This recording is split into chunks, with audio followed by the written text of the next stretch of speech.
There was an interesting conversation on the recent Theo Von podcast where he and his guests briefly touched on this book, Bowling Alone, by Robert Putnam, which some of you will be familiar with because either you've heard of it or even read it for yourself, or you heard me speaking about it in one of my recent presentations, which I called Echo Chambers of One. So we're going to take a look at that part of the conversation, and then I will talk about the paper on which the book is based, and then we'll take a look at a few memes which I think apply to this situation. Thank you to Hilly, formerly from Minnesota, who sent me a link to the clip for this. Let's take a look.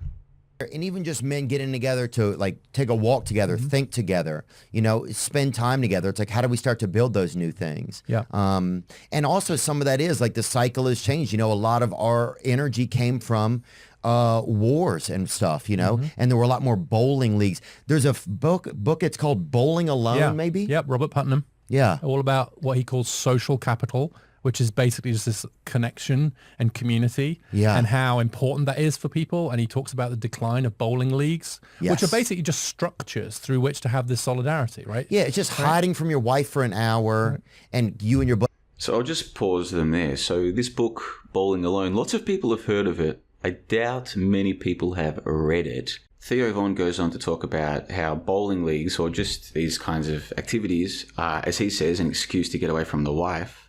If you read the book or even just the paper on which the book was based, you'll see that the title Bowling Alone, very clever title, and it seems to have resonated with people because people know about the book. The book wasn't actually about bowling leagues.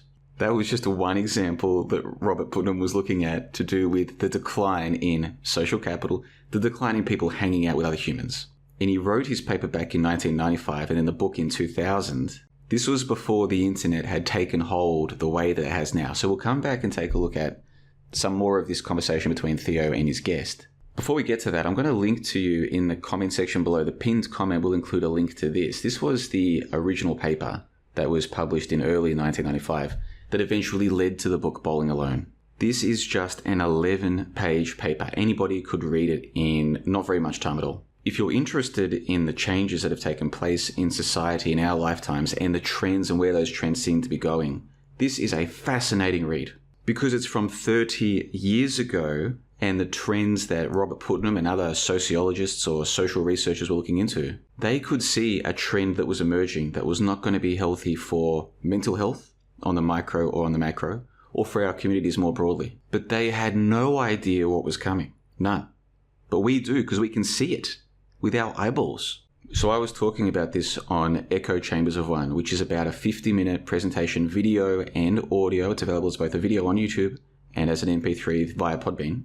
And I go through a bunch of different statistics from today, looking at how things really are, and then comparing that to the statistics that were in Putnam's original paper. And one of the points that I was making was that people today, both online and in real life, seem to be caught up in echo chambers where they don't realize they're in an echo chamber.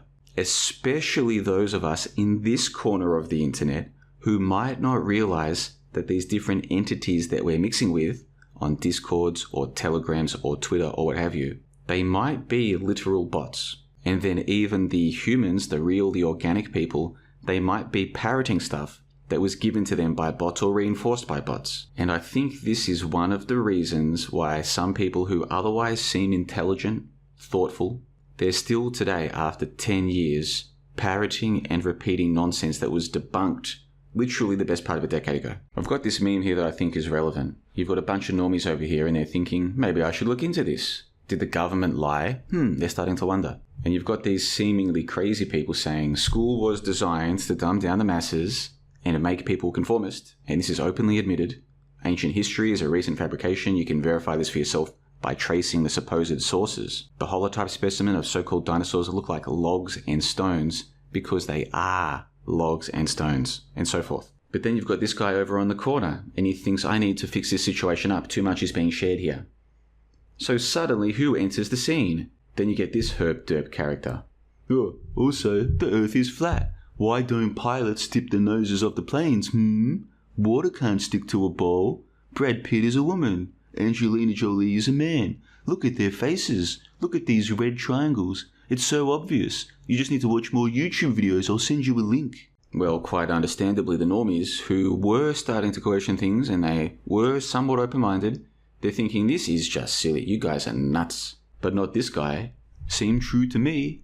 I'm going to help spread the truth. Show me the curve. Where's the curve? Mission accomplished by this guy over here. Now, I don't personally believe in this idea of paid shills and CIA disinfo agents and operatives. I'm open-minded to it. I've just never seen any direct evidence of it. And I don't think any government agency needs to pay people to act retarded on the internet. I think they do it for free. Lots of them, including some of you right now watching this video. If you're still going around parroting this utter nonsense because you've been brainwashed by YouTube videos and charming scumbags on the internet, then you're doing the bidding of these people for free. Wasting your time, wasting your energy, wasting your life, parroting bullshit. Sometimes I come across like I'm a little bit harsh towards the flat earthers, and that's not really the intention. I think a lot of people meant well when they got into all of this, and before they knew it, they'd been infected by a mind virus. Here you can see the dude on the bus, he's thinking, what happened to the passengers?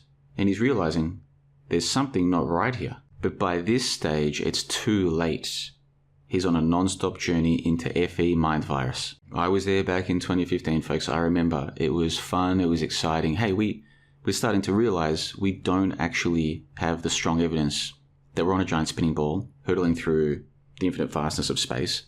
We need to revisit some of this stuff. It was genuinely a fun time to be on the internet engaging in this stuff. At a certain point, though, you start to realize a lot of these other people who present themselves as seeking evidence, trying to find out what is real, that's not what's actually going on. Whether they are literal bots or they can be compared to bots in the way that they behave, either way, these people are gone. It's over.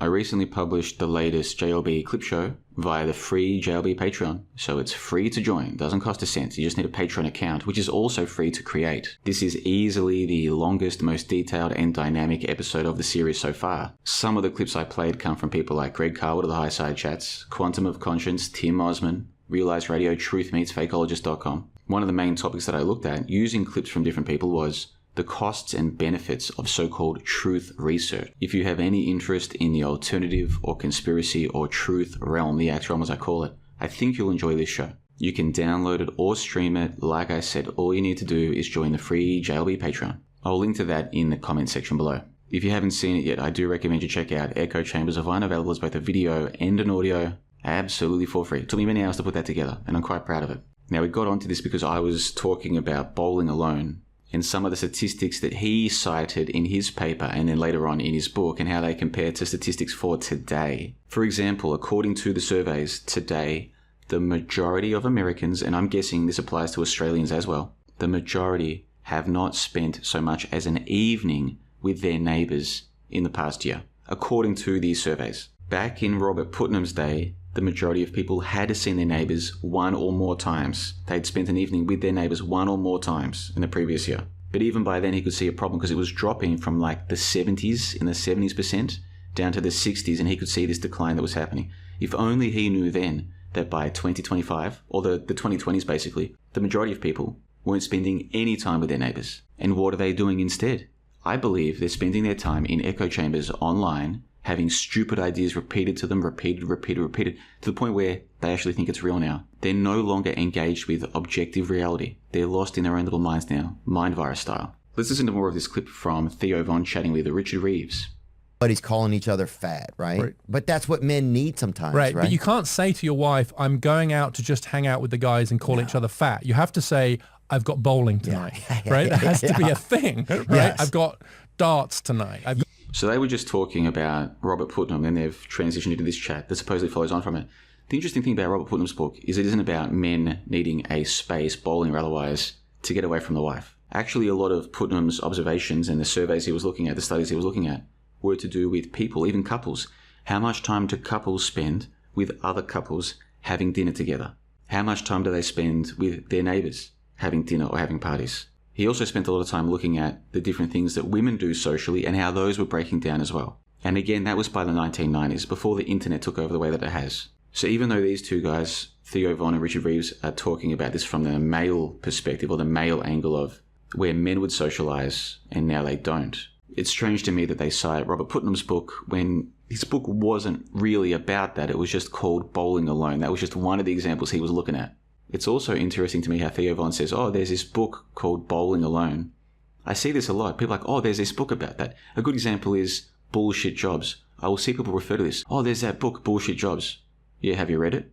No. So why are you talking about it? Yes. Kind of whatever. It's a thing, right? It's not just, we can't just say, I'm just getting, maybe a bit more now, but like you needed like and I think it's a deeper truth that men do need a reason sometimes to kind of be together. And that's just okay.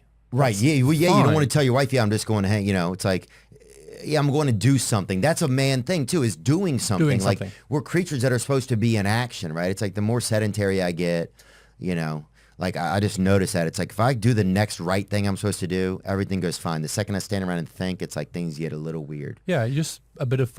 Do you find that we're listening to millionaire celebrities talking about not spending enough time with their friends? A dude like Theo Von can go anywhere and everybody's going to give him the time of day and listen to anything he says. The average guy today, the regular guy, the non-millionaire, the non-celebrity, he's lucky if anybody listens to him about anything.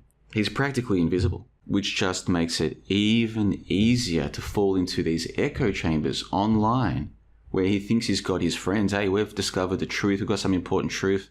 We're part of a movement or something. These people aren't your friends. These people on Discord, they're not your friends, man. And I'm not convinced most of them even have a consciousness. But that's a different topic for a different day. Check out the links in the show notes below. Go and check out this clip show, which features clips from a whole bunch of people. No matter what you think about the different mind viruses that are out there, or this so-called truth movement, you're bound to hear something from at least one of the clips that I play that gets you to revisit some of the things you think are important. And thank you once again to Hilly for sending through this link. Okay, everybody, bye-bye, ciao. I admit, I'm cheap. I'm the worst interrupter, so I'll take the hit on that. It is so true. That's true.